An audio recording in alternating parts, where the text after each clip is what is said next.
Welcome back. It was a busy weekend of news, so here to break it all down is our political analyst and founder of the Quorum Report, Harvey Kronberg. Harvey, welcome back to the show. Earlier, we talked about Tony Gonzales, that is, facing a potential expulsion from the House.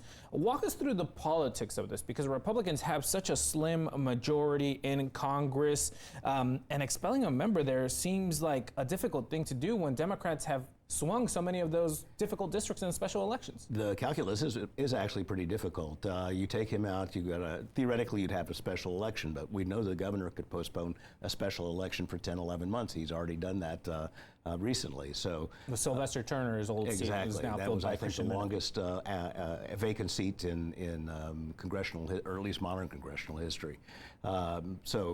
And if you do have the special election, Brandon Herrera is obviously going to be the Republican nominee. He's a very controversial figure, and I would say that it's not a slam dunk that he would win. So any way you look at it, Republicans face some surprising jeopardy. And I guess that's what I'm getting at, because of course, from a moral perspective, if you believe the allegations, then it's an easy decision. But politically, there's a lot going on here. So you're saying you're either losing that vote because they don't file the special election, or you risk embarrassment by losing to a Democrat. But let's also not forget that we're only, 190 days from the midterm elections, and pretty much everybody believes that the Democrats are going to take the House. So what you're buying is 190 days. Interesting. We'll see how that shakes out. Harvey, let's get to another big story over the weekend, which was the House Administration Committee here in the Texas House voting along party lines to fine the Democrats who broke quorum last year more than $8,000. What's your reaction? Well, first of all, I think that Democrats are going to gain seats in the Texas House as well. What this does is drives a wedge. It undermines any possibility that Speaker Burrows is going to be able to build a Democratic-Republican coalition for his next speakership.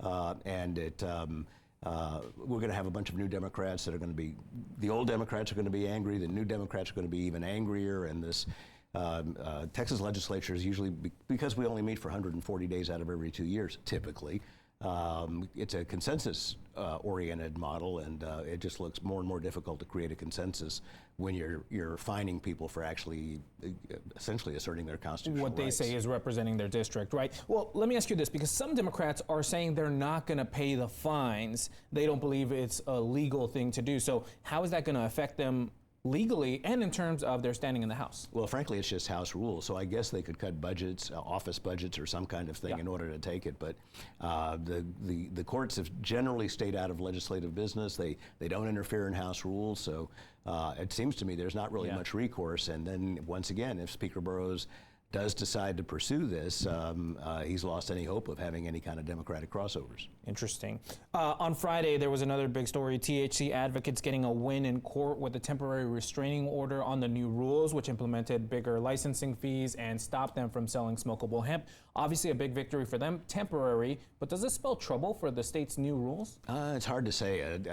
Typically when there's confusion over a set of new rules or something like this, the courts will defer to say, let's take a deep breath. So I don't know how much hope there is for the THC vendors out there, but at least it gives them a leaf and some kind of transition period. I'm going to keep harping on this, though, Harvey, because in a good old Republican state, is it right for the bureaucrats to be making the rules that we're all for? There is no law that says how to do this. And frankly, this was driven by an executive order by the governor, which is frankly a little more than a suggestion. There is, except in cases of emergency, an executive order has no authority, unlike a presidential executive order. Executive order is bad when the other side does it. That's our Harvey Kronberg. Thanks for joining the show. My pleasure.